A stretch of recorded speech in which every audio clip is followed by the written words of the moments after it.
The Yay or Nay Show with Alex C. A sports show for sports fans by a sports fan. And now, here is Alex C. All right, here we go. It is the Yay or Nay Show. This is a sports show for sports fans by a sports fan. Let's see where to start. Lots of things to go over today. I guess we'll kick it into gear with Monday Night Football, the big game last night, Rams, 49ers. Lots of things being said about this game. A lot of people in the yay for the Rams saying they're going to be fine, they're going to be okay, there's nothing wrong. I'm not necessarily in the nay camp because, again, I have been saying that the Rams are one of the best teams in the NFC and one of the best teams in the NFL, and I still believe they are somewhere in the top 5 or 6 teams. They have definitely dropped out of the Elite Four after getting pummeled last night by the San Francisco 49ers. But again, it seems to be that kind of a season where there are no dominant teams really that are going to be dominant throughout the entire year. But if I had to do a top 4 breakdown right now of who the best 4 in the NFL currently are, again, I would remove the Rams because they haven't looked good over the past couple of weeks. We're going to talk a little more in depth about the Rams here in a minute. But I'm still going to leave it as, because again, I don't want to discount the Cardinals. Kyler Murray hasn't been playing. He might not even be playing again this Sunday. So I don't want to discount the Cardinals because the Cardinals with Kyler Murray would continue to be as strong as they've always been. I do wholeheartedly believe that. So I will leave the Cardinals in the top 4, even though they took an L last Sunday.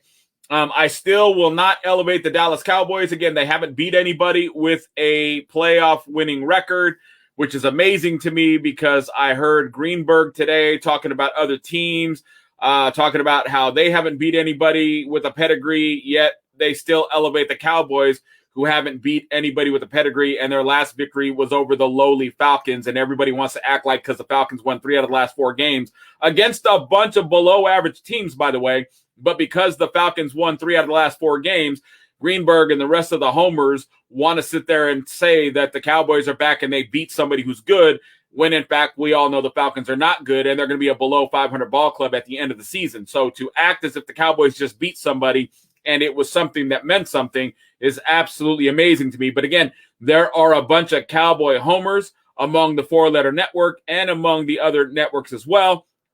Again, seems to me like the NFL is telling these guys what to say, and apparently they follow the letter of the law because they all say the same thing. They're all a bunch of Cowboy homers, even though, again, the Cowboys have not beat anybody with a playoff pedigree. And for that matter, the Bills haven't beat anybody, acted as if they're back and there's nothing to worry about because you beat up on the New York Jets as a joke. Kansas City, you beat up on a team that has a lot of outside noise, a lot of distractions, a lot of problems. They don't even have a real head coach.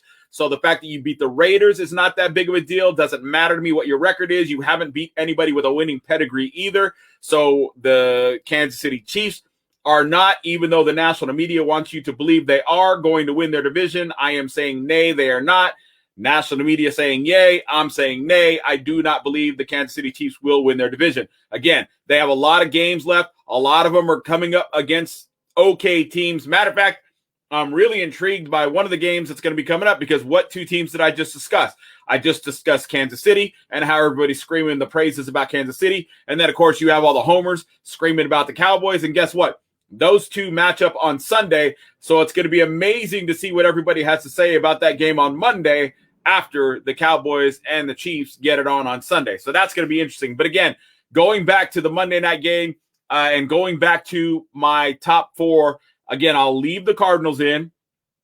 If I have to have 4 teams, again, and this is why I'm not a fan of these lists. It's too early. It's too soon. You're never going to have a list that's going to look the same way it did in week 3 when you're going into week 15 because too many things transpire.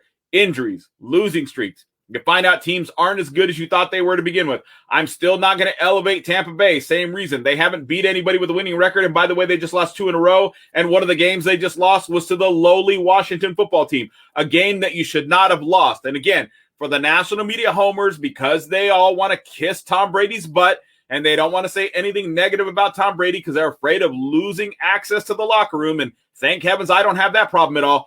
So they won't say that Tampa Bay is not as good as they originally projected. Even though I never projected them to be good, I said they never had a prayer in the world of getting back to the Super Bowl, and they were not even the Super Bowl champs of last year. That's why I put an asterisk next to the Super Bowl championship of last year. So I won't elevate the Bucs. So again, I'm leaving the Cardinals.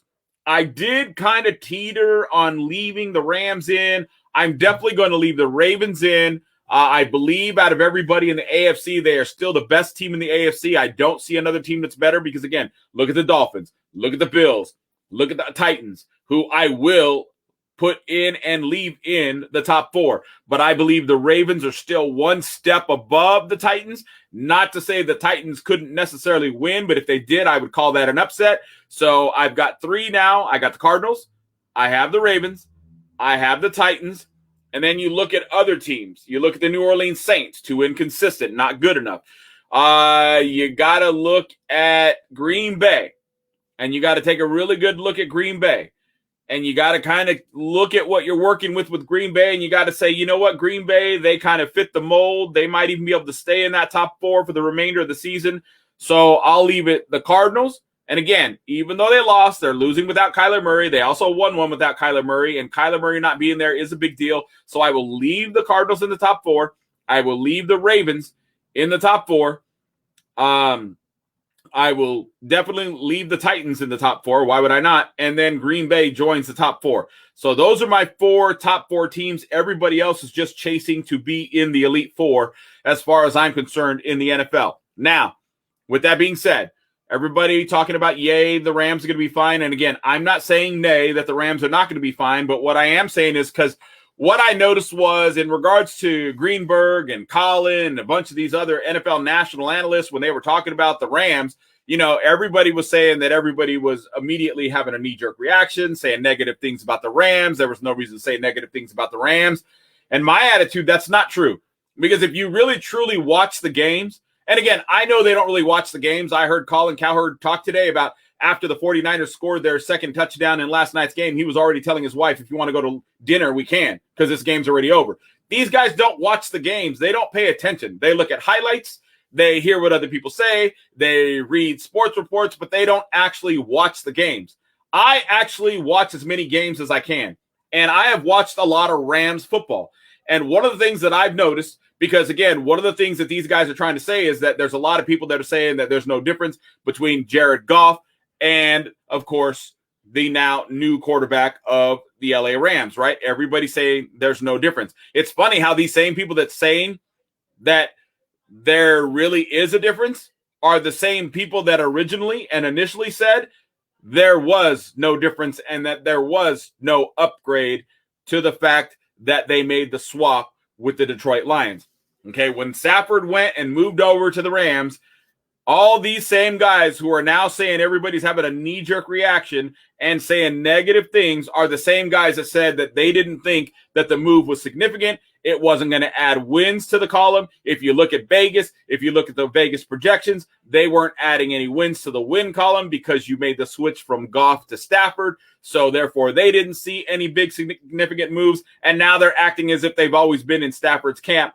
And I find that to be absolutely hilarious. But then again, they do that all the time. Act like they're in front of stuff when they're not. So it's just hilarious. But I said from the word go that it was just a simple quarterback swap and you were getting the same quarterback. Now, I know Goff, if you look at it, you're looking at Goff and you're saying, no, he's actually worse. Look at what he's doing in Detroit. Folks, it's Detroit. Look at the roster that Detroit has. That's not on Goff. The coach is doing a great job. The organization is doing a horrible job. Look at that roster. Okay, they're fighting hard. They're playing hard. They haven't given up. They're giving it all they got. They haven't put any W's up yet. And again, they're probably not going to. That is one of the, if not the weakest roster in the NFL. How can you possibly be surprised that Jared Goff is not having success in Detroit? And how can you possibly act like it's his fault? But yet when the Rams lose, you act like it's not Stafford's fault. Now, here's the thing. Here's where I'm going with this. I, again, unlike these national media guys, actually have watched the games. These guys, you know, they're worried about going to dinners, hanging out with their Hollywood friends, you know, talking to all their NFL analysts and setting up their shows. And they're distracted. They don't pay attention to the games the way that fans pay attention to the games. And my point to that is simple. It's really simple. I've watched, and even in victories that the Rams have had, a lot of times Stafford's looked horrible, overthrown, thrown behind receivers, thrown out of bounds, led the players too far, thrown it behind his receivers. Lots of bad throws, lots of bad plays, and then finally he connects on one, and they act as if he was connecting the entire game. A lot of games, the Rams look like garbage for 2 to 3 quarters, and then maybe in the fourth quarter they put it together and they get the W, and they act like Matthew Stafford had a great game when in fact he didn't. Again, because you connect once, you get the W, and apparently they act as if all the bad play that you had during the game doesn't matter, didn't happen, but it did, and it does, because eventually it catches up to you. Just like Patrick Mahomes, and I'll give you an example in Patrick Mahomes in a moment. But Stafford has consistently missed opportunities to wide open receivers, overthrown, thrown behind, led players too far. He has done everything he can to try and be good. Obviously, there's a lot of pressure on him, obviously, but he has failed a tremendous amount of the time and putting receivers in bad positions to make bad catches or to make catches that they shouldn't have had to try to make and stretching too far. And it's just been bad. And there's been a lot of bad. And again, I've watched games. I know what I'm talking about. What you saw last night against the 49ers is what he's been doing all season long. Again, the difference is normally that would be 2 quarters, sometimes 3 quarters, but mostly 2 quarters of football. And then all of a sudden he'll put 1 to 2 quarters together. And then the next thing you know, everybody will act like he had the greatest game. But it's 2 games in a row, right? And he is consistent in regards to streaks. He's a very, very, and always has been a very, very streaky quarterback. He's streaky good. He's streaky mediocre. He's streaky bad. That's the way he is. And he's doing it now like he's always done it in Detroit. There's nothing different about the Stafford that you have now in LA versus the Stafford that you had in Detroit. What you're seeing with Jared Goff in Detroit is he's doing his best with a very poor staff. He has no receivers. He has no running backs. He has no offensive line. He's got a pretty good coach, which I'll give it up for that. He's got a bunch of players that are trying their hardest. I'll give them that. But he doesn't have a roster to win games and actually compete. They have a lot of work to do. It's not on Jared Goff. When I hear all the people make all the negative comments that they make about Jared Goff and they try to unload on him like all of this is his fault, it's not. If Jared Goff were with the Rams now, the only way that the Rams would be failing is if their coach failed to open up the playbook and kept them, minimized to the amount of the playbook that they're using. Because for whatever the reason, he opened up the playbook for Stafford. If he would have done that for Goff, he would have the same success, maybe even more, than what he had. But because he would never open up the playbook, claiming that Goff couldn't get it, couldn't do it, couldn't deliver, that's the reason why they had the problems. That was a coaching problem, not a Goff problem. Similar to what Shanahan's done in San Francisco. That is a coaching problem, not a quarterback problem. So Goff, again, too early to judge. They need to go do some work, get some running backs, get some receivers, get him some tools to work with. He has nothing. He's doing the best he can. If he were in LA, he'd be doing just as good, if not better than Stafford, with all the weapons that Stafford has. Because now, keep in mind, Stafford in Detroit had Megatron, had a couple of receivers, had some running backs. He had some weapons. He had an offensive line at times. He had chances. He had opportunities. He went to the playoffs. He couldn't do anything. He got no victories. Now, here he is in LA. He's got every weapon imaginable. They even just got him OBJ. He's got running backs. He's got a defense. He has all the tools. And he's not consistent. They're not as big and powerful as they should be. And they've went all in. You hear everybody talking about it all the time. They went all in to win the Super Bowl this year. And I don't think they're going to do it. I don't think they can. I don't think they can make the deep run that initially I projected they would make because of the roster, because of how they looked on paper. But now that you're watching the team, you're watching what's happening, it doesn't look like the Rams are going to be able to do it. And I could also make the argument in regards to San Francisco really quickly. Now that they're getting healthier, now you're starting to see a healthy 49ers team look good, make moves. They got a favorable schedule moving forward. 49ers might be able to make some headway and get themselves back in this thing. The one thing that's going to be the Achilles heel, the one thing that I'm not going to stop saying, the one thing that I still believe in is the shortcoming for the 49ers is Kyle Shanahan. That's the shortcoming. That's the problem. That's the issue. They still need to make a move. They still need to get rid of him. But despite the bad coaching of Shanahan, because again, I watched them run too many of the plays, or I should say too many same plays last night.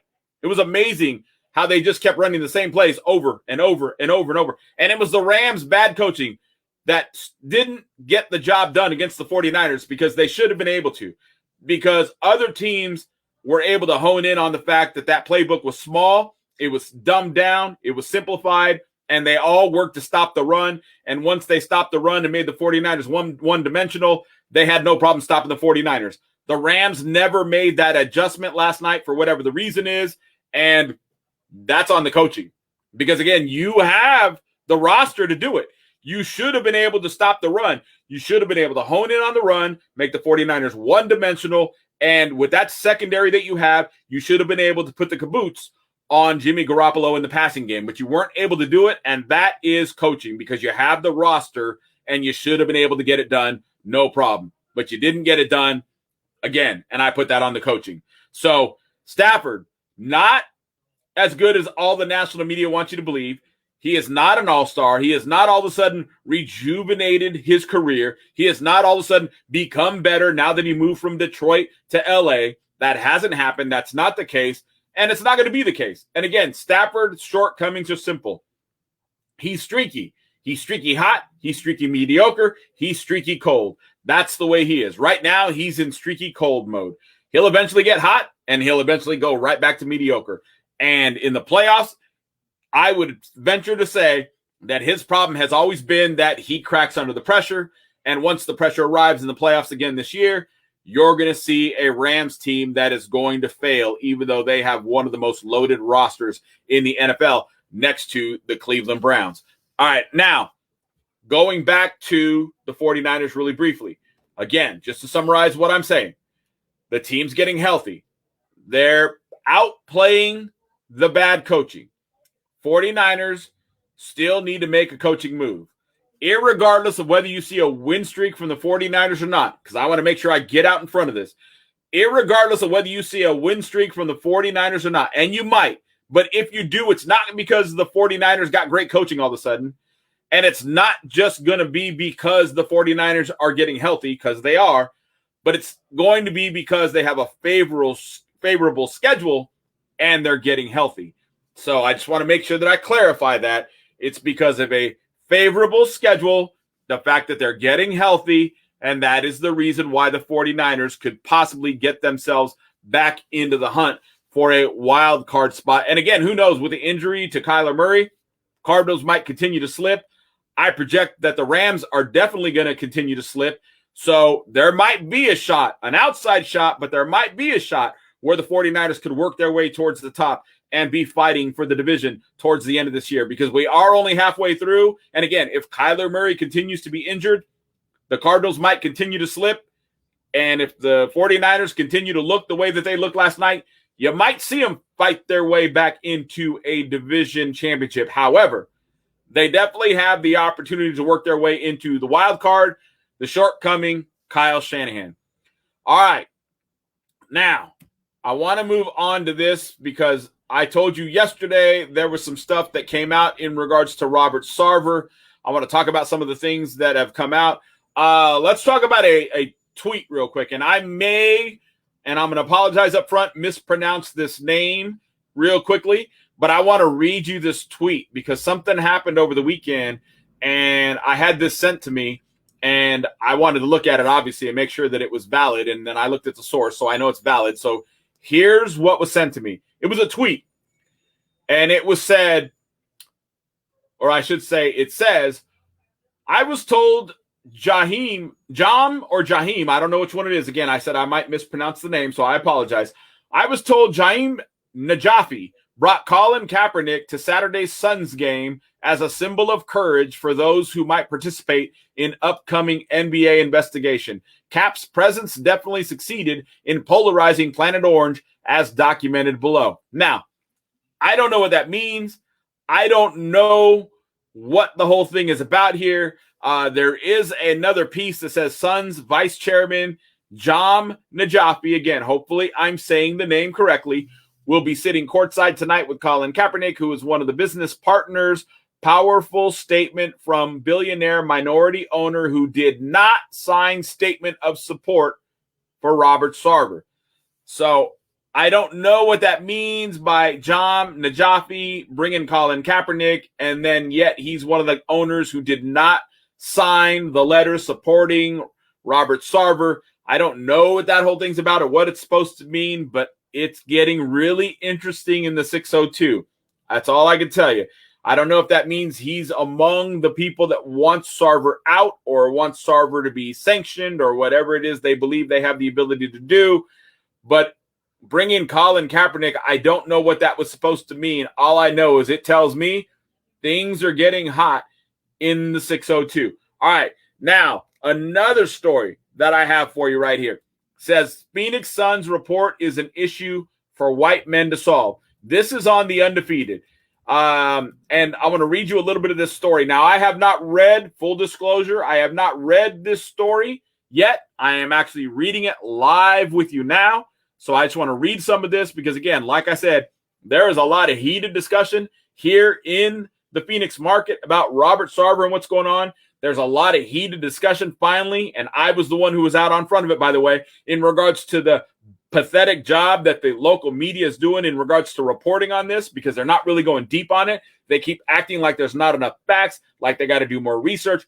It's, again, like they're scared of Robert Sarver for whatever the reason is, and I do not see that guy as being that powerful here in the 602. But this is what the story says. It says, the four-letter network's report on Phoenix Suns owner Robert Sarver, nearly 2 decades control of the team, which includes accusations of Sarver creating and fostering an environment of racism, sexism, and general harassment within the organization, is your trove of inappropriate and discriminatory behavior that's become expected in sports organizations.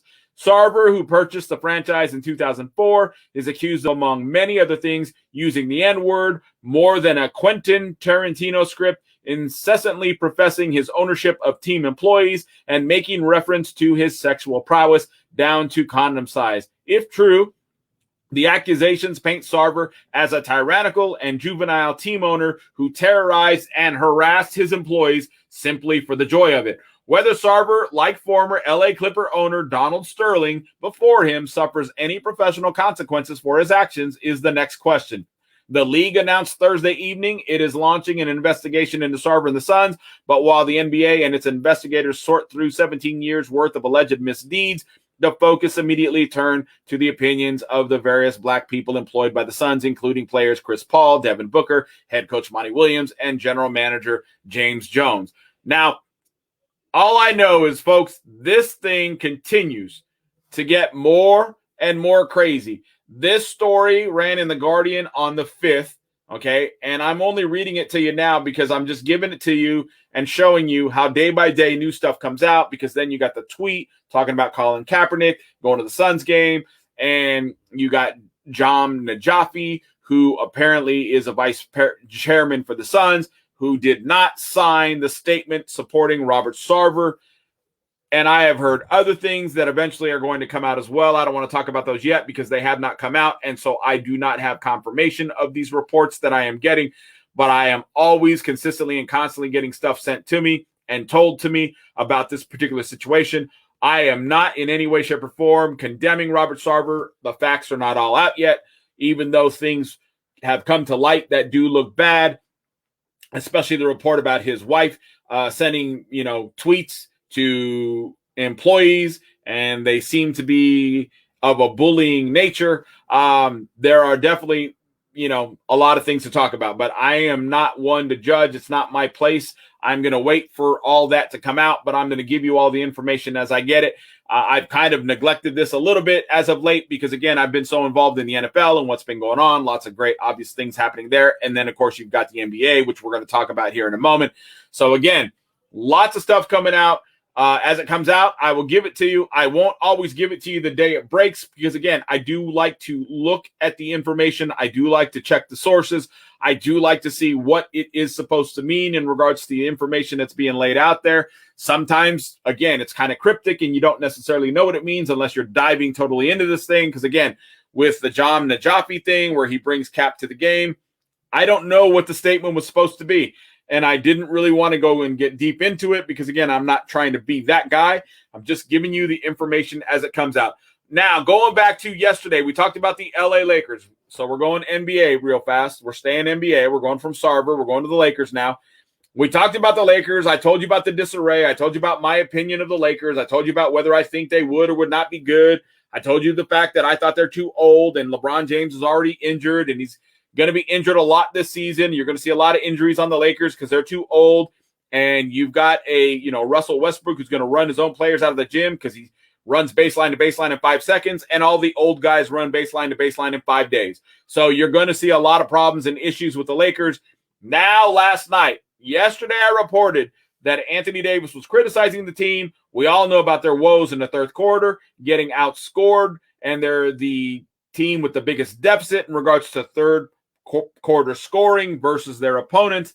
Now, last night, Anthony Davis, 2 technical fouls, kicked out of the game because he was mad because they kept the play going while he was tying his shoes. And that just shows you frustration. And that kind of frustration and that kind of lack of professionalism from a guy who now, for the second time in his career, has been kicked out of a game because of technical fouls shows you how frustrated he is with this team. This team's imploding. I cannot believe the national media is still trying to tell you everything's going to be fine. There's nothing to worry about. There's no they're there. Don't worry. The Lakers are going to be there in the end. No, they're not, folks. Again, I said if they make the playoffs, they'd be somewhere between a 4 and a 7 seed. I am now convinced they might not even make the playoffs at all. The Suns are way hotter, and I'm still convinced that the Suns are going to be a 4 to 7 seed. And the Suns are playing way hotter.